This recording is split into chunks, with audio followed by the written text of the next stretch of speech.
Hey, everybody. Welcome to Linux for the Rest of Us, episode 257. This is a podcast all about Linux for the noobs and experts alike. We try to keep everything shooting straight, not filled with jargon and other nonsensical high-end topics.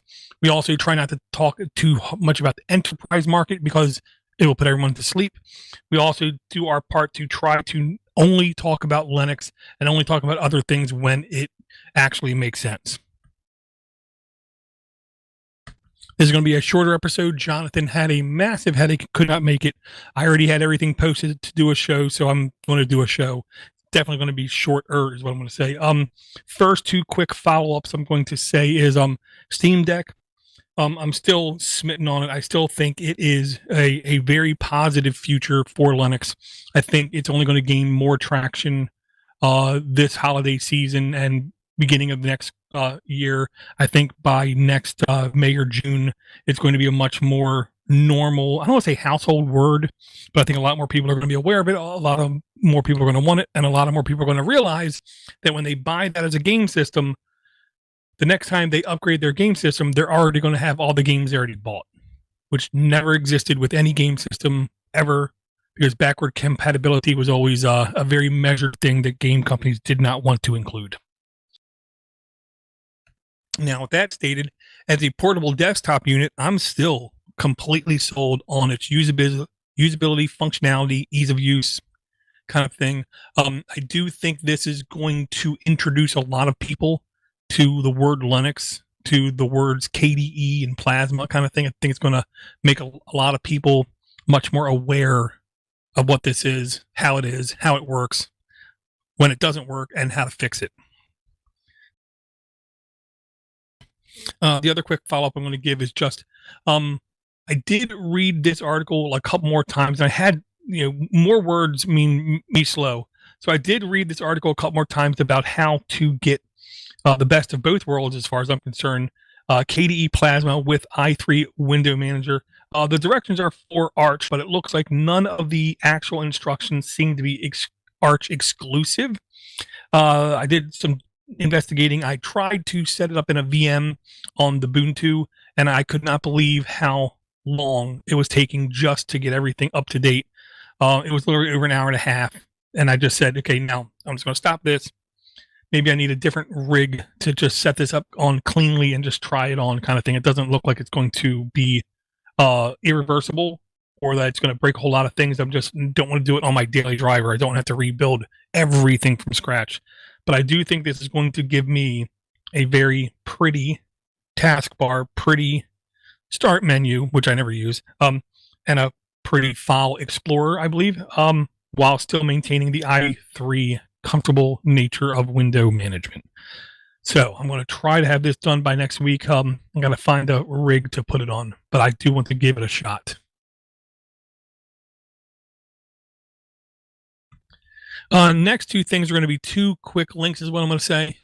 The first one I really wanted to talk to Jonathan about, but I'm okay with bringing it up as a quick topic here. And that is Fedora. To be honest, I have mixed feelings about Fedora. If it didn't exist, we would have to have something else in its place, because I do think it serves a vital role in the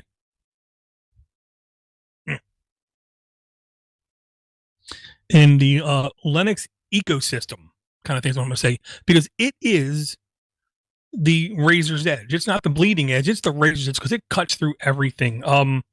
To be a first tier developer and to be on Fedora means you're really planning for the future. I have no problem saying that. Now, with that stated, I have such mixed feelings about this one, and it is not a complete blank page.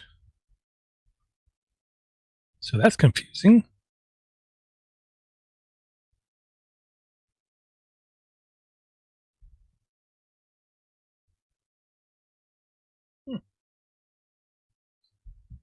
Not sure why I did that. Okay. Okay, here's a first look at the upcoming Fedora web-based installer. Yeah, okay, very, very mixed feelings about it, because I thought we had a pretty good installer, to be real. B, not everything needs to be reinvented. Not everything does. Notepad works pretty good as a notepad. Vim works pretty good as Vim. Not everything needs to be recreated, but I do acknowledge that web-based things are becoming the norm on everything. It doesn't matter if you're doing a game, if you're doing a text thing, if you're doing a communication platform, anything, it's web first. Web first mentality for every and anything. Now, the thing I like about the idea of a web-based installer is web-based things are more universally understood. They're pretty mature. This is 2022. They're pretty mature, but also because I know it is not even remotely close to rocket science to getting good accessibility built in with a web-based anything. Doesn't matter. Web-based anything. As long as it's not crazy JavaScript, you can easily have accessibility baked in from the very start. And if we take a look down at the page, it says Fedora announces the first public preview of its new web-based Anaconda installer, significantly simplified the installation process. I'm almost afraid of oversimplification on anything because I like knobs, I like bells, I like whistles, I like tweaking. As long as it allows me to do some deep digging, but it has the guided path towards simplicity, I'm perfectly okay with. I'll say like this looks simplistic. It looks, and I mean that in a good way, simplistic. It looks like for people new to Linux or people who need a very simple installer, or if you really do need easily accessibility baked in, this looks like they might be on something. Not going to lie. If this has good accessibility, I could see this being the de facto standard installer on a majority of platforms. I don't want to say operating systems, but on the majority of distros in less than 2.5, 3 years. Just because I do think like the old Linus Torvalds saying, I want to say he said it at around 98 or 99. The cream always rises to the top. The thing he likes about open source is you don't have to worry about fighting. You don't have to worry about people playing fair. You don't have to worry about people, stabbing others in the back. You don't have to worry about someone funneling money into a cause, because the cream will always rise to the crop. The best will always have a way of succeeding in the realm of open source, because usability, ease of use, and availability kind of trumps everything. And if this installer can meet all those needs, I think it's going to be a pretty big hit. I think I'm pretty comfortable with saying.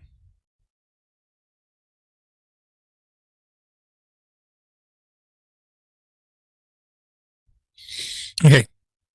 Now the last one here, this one really comes with a couple vexing ways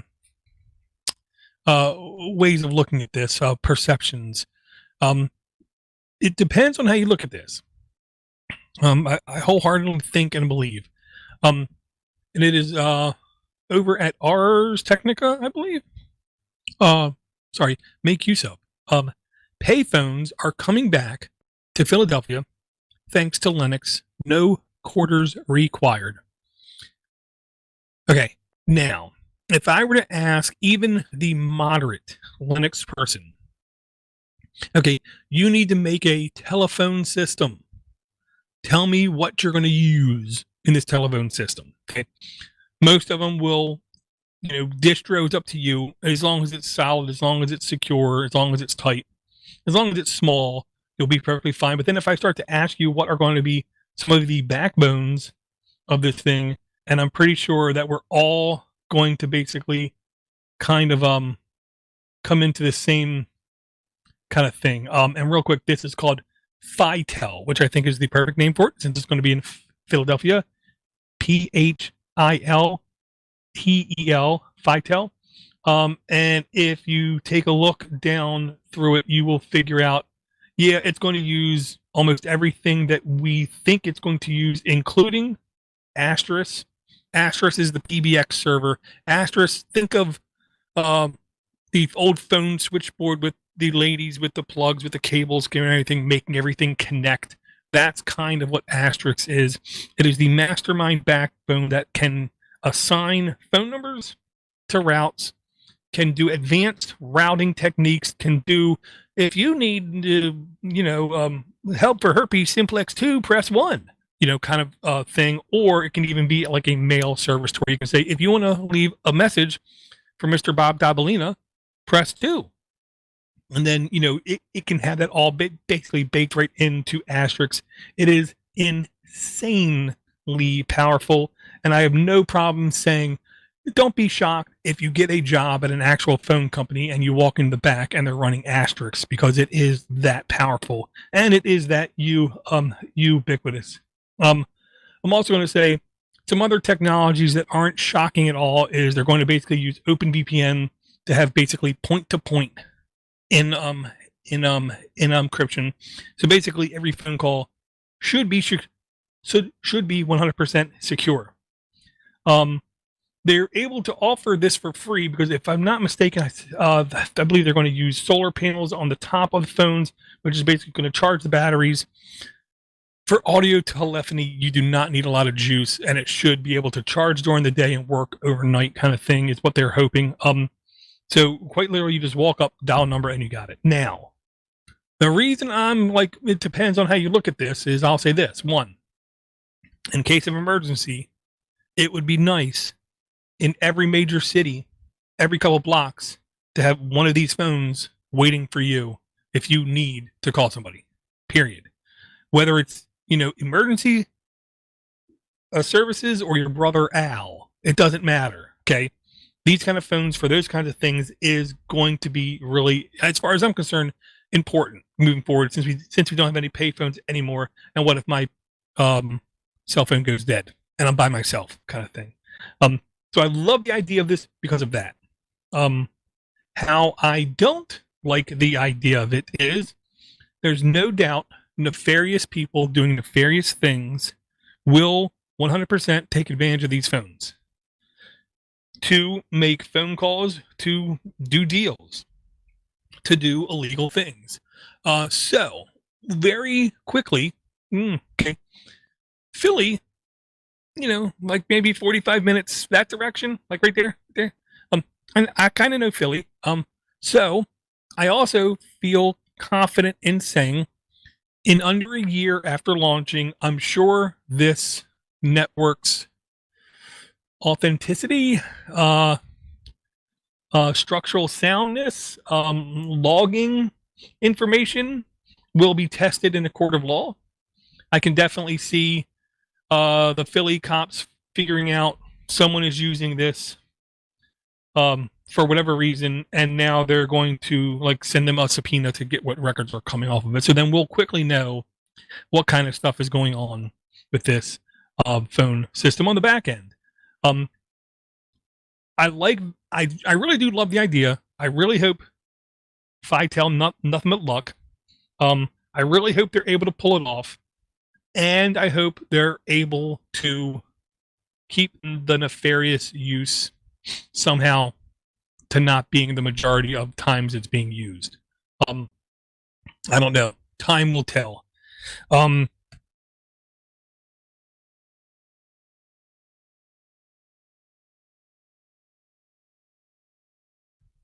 Okay. I hope to have Jonathan on before the end of the year, but I can say a couple things kind of comfortably about this year, in air quotes, in Linux. It's been unbelievably mundane and boring when it comes to software. We have really good audio editors. We have really good DAWs. We have really good DJ mixing tools. We have really good video editors. We have really good audio arrangement tools. We have really good content management systems. We have really good text-based things. We have really good magazine management type applications. We have really good sharing tools. We have really good text chat tools.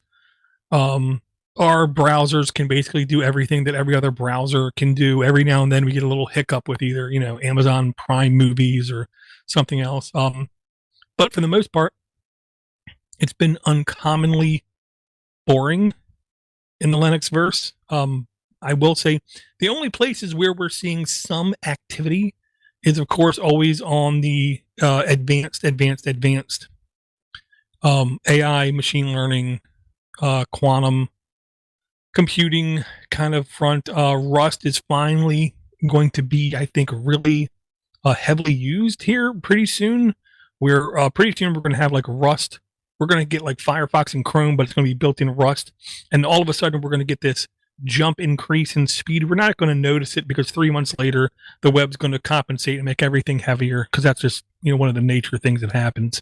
I do think we are going to see much more ubiquity with when you walk up to someone's computer. It almost doesn't matter what they're running. If you want to show them something, you can just basically do the same thing on every platform and you're going to be, right there. I do think, I'm afraid to say, that browsers are only going to become more dominant, more important, also more of a security nightmare and more of a security risk and more security holes, because that's just the way browsers have been going all along.